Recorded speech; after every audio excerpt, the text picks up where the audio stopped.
நான் 2 வயசு இருக்கும்போது ஆரம்பித்த ஒரு அறக்கட்டளை. அது சின்ன வயசில் ஆத்தா சொல்லுவாங்க, எது பண்ணாலும் தொடர்ந்து பண்ணுற மாதிரி இருக்கணும், ஆரம்பிச்சு நிறுத்தக்கூடாது. இது சின்ன வயசில் நான் கேட்ட ஒரு வார்த்தை. ஆனால் அது தொடர்ந்து பண்ணுறது அப்படிங்கிறது அவ்வளோ ஈஸி இல்லை. நான் சின்ன வயசுலேருந்து பார்த்துருக்கேன். நினைவு தெரிஞ்ச நாள்லேருந்து வீட்டில் தான் அந்த ஃபங்க்ஷன் நடக்கும். சிவகுமார் கல்வி அறக்கட்டளை ஃபங்க்ஷன் நடக்கும். நாங்கள் சின்ன பசங்களாம் ஸ்கூல் படிச்சுட்டு இருக்கும்போது இருந்தே அந்த ஒர்க்கை பார்த்துருக்கோம். இன்றைக்கி ரொம்ப ஈஸி கம்யூனிகேஷன். ஒரு செல்ஃபோன் இருக்குது, நம்ம தெரிஞ்சவங்களை எங்கன்னா ட்ராக் பண்ணி பிடிச்சிடலாம். ஆனால் அப்போ வந்து ஸ்கூலில் ஃபஸ்ட் மார்க் வாங்க பசங்க, ஸ்டேட்டில் ஃபஸ்ட் மார்க் வாங்க பசங்களை தேடி பிடிக்கணும்னா அது ஒரு பெரிய வேலை. அப்போட ஃப்ரெண்ட்ஸ் வீரனன் மாமா இங்கே நான் நினச்சி பார்க்குறேன், ராவ் அவர்களை நினச்சி பார்க்குறேன். அவங்க 3 பேர் ஒரு ஸ்ட்ரீட்டில் இருந்து 3 பேர் சேர்ந்து நம்ம ஏதாவது ஒன்று பண்ணணும். அப்பாவுடைய 100வது படம் முடியுது. அந்த 100வது படம் எடுத்து முடிக்கும் போது எல்லா தயாரிப்பாளர்களும் 100 தயாரிப்பாளர்களையும் கூப்பிட்டு ஒரு கேடயம் கொடுக்குறாங்க. எம்ஜிஆர் அவர்கள் தலைமையில் அப்பாவை அறிமுகப்படுத்தின இயக்குநர்கள் கலந்துக்கிறாங்க. கமல் சார் வந்து அப்போ வளர்ந்து வரும் ஹீரோ, அவரும் கலந்துக்கிறாரு. அவர் அந்த ஃபங்க்ஷனில் பாராட்டி பேசுகிறாரு. அந்த ஃபங்க்ஷன் முடியும் போது ஒரு படத்துடைய சம்பளம் மொத்தமாக அப்படி நம்ம கொடுக்க மனசு வருமானு தெரியல, மொத்த சம்பளத்தை அப்படியே பேங்க்கில் போட்டு, ஏன்னா நான் அப்படி பெருசாக காசுக்கு ஆசைப்படாத ஒரு ஆளாக இருந்திருக்காரு அப்பா. நான் தான் சொல்லுவோம், கிண்டல் பண்ணுவாங்க சொந்தக்காரங்களாம், வர்ற காசை கூட வேணான்னு சொல்லிடுவார் இவர் அப்படின்னு. பட் அவரை பற்றி அது கவலைப்பட்டுக்கல. அவர் அப்படி தான் வாழ்ந்திருக்காரு. அந்த காசை போட்டு அந்த காசில் வர வட்டி எடுத்து பரிசு வழங்க ஆரம்பிச்சிருக்காங்க. முதல் பரிசு 1000 ரூபாய், அப்புறம் 750 ரூபா, அப்புறம் 500 ரூபாய். இந்த 1000 ரூபாய் பெரிய காசா அப்படின்னு நான் யோசிச்சு பார்க்கலாம். சரி, தங்கம் அப்போ என்ன விலை இருந்திருக்கும் 1979 யோசிச்சு பார்த்தா அது 750 ரூபா இருந்திருக்கு. ஸோ கிட்டத்தட்ட வந்து 1.5 சவரன் வாங்குற அளவுக்கு பரிசு தொகை கொடுத்துருக்காங்க. தொடர்ந்து 25 வருஷம் இந்த ஃபங்க்ஷன் நடந்துகிட்டே இருந்துச்சு. ஒவ்வொரு வருஷமும் சின்ன சின்ன ஊர்கள்ல இருந்து எங்கே இருந்தாலும் தவறாமல் வந்து அப்பா கிட்ட பரிசு வாங்கிட்டு போவாங்க. நாங்கள் வெளியூரில் எங்கே ஷூட்டிங் போனாலும் அப்பாவோட படங்களை பற்றி பேசுகிறாங்களோ இல்லையோ, அவங்க அப்பா வந்து படிப்புக்கு வந்து ஹெல்ப் பண்ணுவார்ல அப்படின்னு சொல்லுவாங்க. ஸோ அதை தொடர்ந்து பண்ணது தான். அதுக்கப்புறம் 25வது ஆண்டுக்கு அப்புறமா அகரம் எடுத்து அதை செய்ய ஆரம்பிச்சது. அகரம் எடுத்ததுக்கு அப்புறமா தான் வந்து வெறும் ஃபர்ஸ்ட் மார்க் எடுத்தது மட்டும் கிடையாது, எங்கேருந்து ஃபர்ஸ்ட் மார்க் எடுத்தான் அப்படிங்கிறது ரொம்ப முக்கியமாக இருக்குது அப்படிங்கிறது புரிதல் வந்துச்சு. எந்த இடத்துல இருந்து ஆரம்பித்து படித்து வந்தாங்க. இன்னைக்கு வந்து ஒவ்வொரு பசங்களும் அவங்களுடைய பேக்ரவுண்ட் சொல்லும்போது அப்பா எங்கேருந்து வந்தாருன்னு தான் யோசிக்க முடியுது. எங்கனால அதை நான் சொல்ல முடியாது. நாங்கள் வந்து ஆசீர்வதிக்கப்பட்டவங்க அப்படின்னு தான் சொல்லிக்கணும், இல்லை போன ஜென்மத்து புண்ணியம்னு சொல்லிக்கலாம். அப்பாவுக்கு பையனாக பிறந்ததுனால பல விஷயங்கள் கடந்து வந்துட்டோம். ஆனால் அப்படி இருந்தாலும் வந்து எதுவும் தெரிஞ்சுக்காம இங்கே வந்துட முடியாது. இதுக்கு பயங்கர ஹார்ட் ஒர்க் தேவை. யார் எந்த இடத்துல ஆரம்பித்தாலும் ஹார்ட் ஒர்க் பண்ணி தான் ஆகணும். இந்த கீழேருந்து ஆரம்பித்து நான் ரொம்ப கஷ்டப்பட்டேங்க அப்படி தான் வர முடிஞ்சுன்னு சொன்னால் அது உண்மைதான். கஷ்டப்படாமல் எதுவுமே கிடைக்காது. எல்லாருமே உழைச்சி தான் வர முடியும். எந்த விலை கொடுக்காம எதுவுமே கிடைக்காது. அந்த விலை எப்பவுமே காசு பணம் கிடையாது. உங்கள் தூக்கமாக இருக்கும், உங்களுடைய சந்தோஷங்களாக இருக்கும். இங்கே இருக்கிற எல்லாருமே ஏதோ ஒன்று பெருசாக விலை கொடுத்து இழந்து தான் இன்றைக்கி அவங்க படித்து இங்கே வந்திருக்காங்க. அதனால் இன்றைக்கி ஹார்ட் ஒர்க்கோ நம்ம தியாகம் பண்ணிக்கிற விஷயம் என்னவோ நிச்சயமாக அது பரிசளிக்குது. இல்லைங்க நான் வாழ்க்கை பூரா உழைச்சிட்டே இருக்கேன், எனக்கு எதுவுமே கிடைக்கலன்னு சொன்னால், நீ ரொம்ப நாள் வெயிட் பண்ணால் ரொம்ப பெருசாக கிடைக்கும். நீ கொஞ்ச நாள் வெயிட் பண்ணால் சின்னதாக கிடைக்கும், ரொம்ப நாள் வெயிட் பண்ணால் ரொம்ப பெருசாக கிடைக்கும். அதனால எக்காரணத்தை கொண்டும் தளர்ச்சி ஆடவே வேண்டாம். தொடர்ந்து பயணிக்கணும்னு நான் உங்களை கேட்டுக்கிறேன். தைரியமாக இருங்க. இங்கே அகரமில் ஒவ்வொரு வாட்டியும் நான் பசங்க கேட்கறது வந்து ஊர்லேருந்து படித்து சென்னைக்கு வந்துட்டேன், சிட்டிக்கு வந்துட்டேன். பசங்களை முக்கியமாக வந்து சிட்டிக்கு கொண்டு வந்து படிக்க வைக்கணுங்கிறது தான் ஒரு ஆசையை. அங்கே பக்கத்தில் இருக்கிற காலேஜில் படிக்க வச்சிடலாமே அப்படின்னா அங்கேருந்து அங்கே எக்ஸ்போஷர் சின்னதாக தான் இருக்கும். நேற்று யூடியூப்பில் பார்க்கும்போது ஒருத்தர் சொன்னார், சார் நீங்கள் இந்தியாவிலேருந்து சம்பாதிச்சா 1 லட்சம் சம்பாதிக்கிறீங்கன்னா அப்படியே அமெரிக்கா போனால் 5 லட்சம் சம்பாதிக்கலாங்கிறாங்க. அப்போ சின்ன கிராமத்தில் படித்த பையனுக்கு என்ன தெரிஞ்சுக்க முடியும்? அங்கே இருக்கிற ஒரு கல்லூரியில் படித்தா அந்த அளவுக்கு தான் அறிமுகம் இருக்கும். ஆனால் இங்கே இருக்கிற பசங்க சென்னைக்கு வந்து படிக்கணும், பெரிய சிட்டியில் படிக்கணும் அப்படின்னு அகரம் முடிவெடுத்தது ஏன்னு அப்புறம் தான் எனக்கு புரிஞ்சுது. ஆனால் ஒரு சிக்கல் இருக்குது. இங்கே வந்த உடனே கூட படிக்கிற பசங்கள்லாம் பயங்கரமாக ட்ரெஸ் பண்ணியிருப்பானுங்க, இல்லை இங்கிலீஷ் பட்டையை கலப்பானுங்க. அது நல்ல இங்கிலீஷா இருக்கான்னு தெரியாத அளவுக்கு நமக்கு இங்கிலீஷ் தெரியாது. அவனும் சுமார் இங்கிலீஷ் தான் பேசுவான். ஆனா நம்மளா வந்து ஓவரா அவனை பார்த்து பயப்படுவோம். ஸ்கூல்ல இருக்க வரைக்கும் நம்ம கூட தெரிஞ்ச பசங்க கூட இருந்திருப்போம். ஆனா காலேஜ் போனோடனே பார்த்தா எல்லா ரகமான பசங்களும் வருவாங்க. அப்போ பயங்கர இன்ஃபீரியாரிட்டி காம்ப்ளெக்ஸ் வரும். சிட்டியில படிச்சுட்டு போன எனக்கே இன்ஃபீரியாரிட்டி காம்ப்ளெக்ஸ் வந்துச்சுன்னா அப்புறம் கிராமத்துல இருந்து படிச்சு வர பசங்க இன்ஃபீரியாரிட்டி காம்ப்ளெக்ஸ் இருக்காம போயிடுமா? தயவு செஞ்சு அதெல்லாம் வச்சுக்காதீங்க.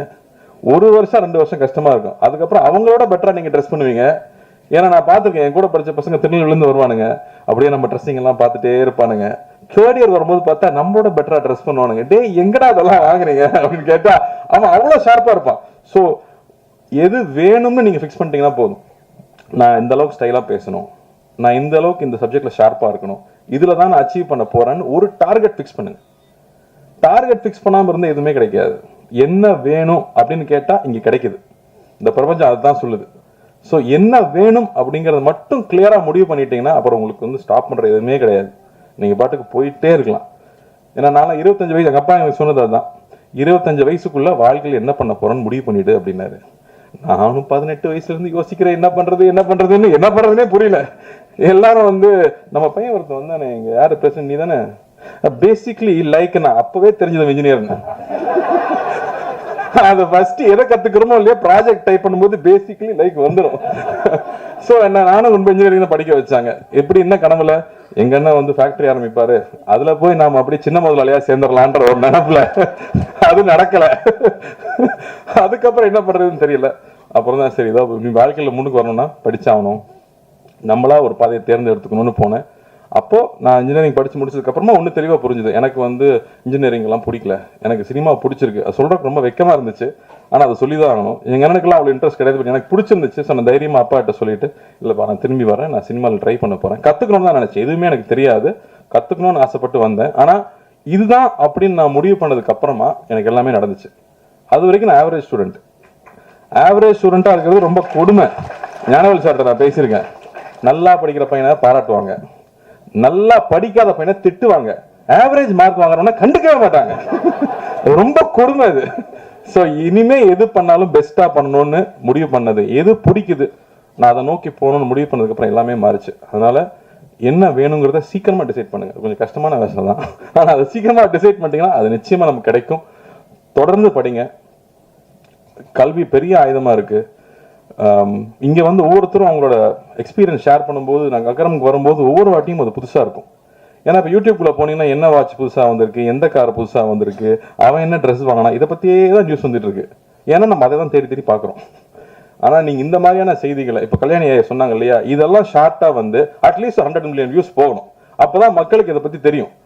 நமக்கு வந்து பகுதி நேர உதவி கிடைக்கிற பள்ளிகளை பத்தி நமக்கு தெரியுமா, தெரிஞ்சுக்கணும்னு நினைச்சிருக்கோமா? இந்த மாதிரி விஷயங்கள் தான் இங்க ஷார்ட்ஸா கட் பண்ணி தயவு செஞ்சு பாப்புலர் பண்ணணும்னு நான் கேட்டுக்கிறேன். ஏன்னா அதெல்லாம் மக்களுக்கு தெரிஞ்சுக்கணும். இல்லாட்டி நமக்கு என்னென்ன விஷயங்கள் இருக்கு சமுதாயத்தில் நடக்குதுங்கிறது நமக்கு தெரியாம போயிடுது. ஸோ அது ரொம்ப அவசியம்னு பாக்குறேன். இங்க ஒவ்வொரு தடவை வரும்போதும் ஒவ்வொருத்தரும் பகிர்ந்துக்கிற விஷயங்கள் நமக்கு மறுபடியும் புது புது விஷயங்களை கற்றுக் கொடுத்துட்டே இருக்கு. இதெல்லாம் நம்ம சமுதாயத்தில் இருக்கான்னு தெரிஞ்சுக்கிட்டே இருக்கு. மணிப்பூர்ல இருந்து ஒரு பாப்பா வந்து இங்க பேசிச்சு, அது இங்கிலீஷ்ல பேசிச்சு. அது என்ன பேசுன்னு எல்லாருக்கும் தெரிஞ்சிருக்குமான்னு தெரியலையான்னு தெரியல. அதுக்காக நான் ஒரு வாட்டி சொல்லணும்னு நினைக்கிறேன். எங்க ஊர்ல வந்து பிரச்சனை நடக்குது, எங்க ஊர்ல வீட்டை விட்டு வெளியில போக முடியல. அதனால எங்க ஊர்ல நிறைய குழந்தைங்க ஸ்கூலுக்கும் காலேஜுக்கும் போக முடியல, வீட்டுல உட்காந்துட்டு இருக்காங்க அப்படின்னு சொல்லுது. நான் அதிர்ஷ்டவசமா இங்க வந்ததுனால இங்க நான் படிச்சுக்கிட்டு இருக்கேன். தயவு செஞ்சு எங்க ஊருக்காக பிரார்த்தனை பண்ணிக்கோங்க. தயவு செஞ்சு எங்க ஊர்ல இருக்கிற குழந்தைங்களுக்கு மறுபடியும் பள்ளிக்கும் கல்லூரிக்கும் போறதுக்கு வழிவகுக்குங்க அப்படின்னு சொல்லி அந்த பாப்பா கேட்டுக்கிச்சு. அதை நம்ம அந்த சிச்சுவேஷன் நம்மளால உணர முடியுமா? நம்ம வந்து தமிழ்நாட்டில் இருக்கோம், அதெல்லாம் என்னன்னு நமக்கு தெரியல. ஆனால் அங்கேருந்து படிப்புக்காக அந்த பொண்ணு இங்கே வந்திருக்கு. இதே மாதிரி நேபாளிலேருந்து வந்த கதைகள் நான் வந்து என் ஒய்ஃப் சொல்லி கேள்விப்பட்டிருக்கேன். அங்கேருந்து வந்து படிக்க முடியாது, தப்பிச்சு வரணுங்கிறப்ப லேக் எப்போ உறையுமோ, அங்கே ஒரு லேக் இருக்குமா, அந்த லேக் உறைஞ்சா கல் ஆயிருமா. அந்த டைமில் யாராவது போனாங்கன்னா அவங்க கூட குழந்தைய அமுச்சு விட்டுருவாங்களாம், நீயாவது உயிரோடு இருங்கிற மாதிரி. அப்படி நடந்து வரும்போது ஐஸ் சாப்பிட்டுக்கிட்டே வருவாங்களாம். அப்படி வந்து இங்க குழந்தைங்க படிச்சு அவங்க பெருசா வந்திருக்காங்க. அப்படி கல்விக்காக எவ்வளவு விஷயம் நடக்குது அப்படின்னு நினைக்கும் போது ரொம்ப ரொம்ப ஆச்சரியமா இருக்கு. அதனாலேயே தான் இன்னைக்கு எங்க போனாலும் நீங்க வந்து எனக்கு படிப்புக்கு ஹெல்ப் பண்ணுங்கன்னு சொன்னா, இங்க நம்ம எனக்கு தெரிஞ்சு தமிழ்நாட்டில் யாரும் இல்லைன்னு சொல்லவே மாட்டாங்க. நிச்சயமா ஹெல்ப் பண்ணுவாங்க நம்புறேன். அதே மாதிரி நானும் கேட்டுக்கிறேன், உங்க வீட்டுல வேலை செய்யறவங்களா இருக்கலாம், பக்கத்துல இருக்கிறவங்களா இருக்கலாம், படிப்புக்குன்னு கேட்டா கையில கொடுத்துடாதீங்க, ஸ்கூல்லயே போய் காசை கூட கட்டிடுங்க. அது பெரிய ரிசல்ட் கொடுக்குது அப்படின்னு நிச்சயமா தெரியுது. அதுக்கப்புறம் என்னோட பொண்ணுக்கு வந்து ஒரு ப்ராஜெக்ட் இருந்துச்சு. அப்பா சொன்ன மாதிரி காஸ்ட்லியான ஸ்கூல் தான். பட் எனக்கு ரொம்ப ஆசையா இருக்கும், கிளாஸ்மேட்ஸ் வந்து எல்லா தரப்பு குழந்தைகள் பழகணும்னு ஆசையா இருக்கும். அப்படி அவங்களுக்கு ஒரு ப்ராஜெக்ட் இருந்துச்சு. ஒரு கவர்மெண்ட் ஸ்கூல்ல போய் அங்க இருக்கிற குழந்தைங்க கிட்ட ஒரு ப்ராஜெக்ட் பண்ணி அவங்க இன்ட்ராக்ட் பண்ணி, நீ ஏன் ஸ்கூலுக்கு வர்றதுக்கு உனக்கு ஏன் பிடிக்குது, உங்க அப்பா ஸ்கூலுக்கு அனுப்பலன்னா நீ எப்படி சண்டை போட்டு வருவ அப்படின்னு கேட்கறதுக்கு ஒரு ப்ராஜெக்ட். அதுல தன் வயசுல இருக்கிற குழந்தைகள் கூட போய் அங்க உட்கார்ந்து பேசி அவங்க ஒரு ப்ராஜெக்ட் பண்ணிட்டு வந்தாங்க. அதுக்கப்புறமா ஒரு ஒரு ப்ராஜெக்ட் வச்சு எக்ஸ்பிளைன் பண்ணாங்க. அப்போ வந்து ரொம்ப இன்ட்ரெஸ்டிங்காக ஒரு விஷயம் நடந்துச்சு. எஜுகேஷன்னா என்ன அப்படிங்கிற கேள்வியை கேட்குறாங்க, பாப்பா கிட்ட கேட்குறாங்க.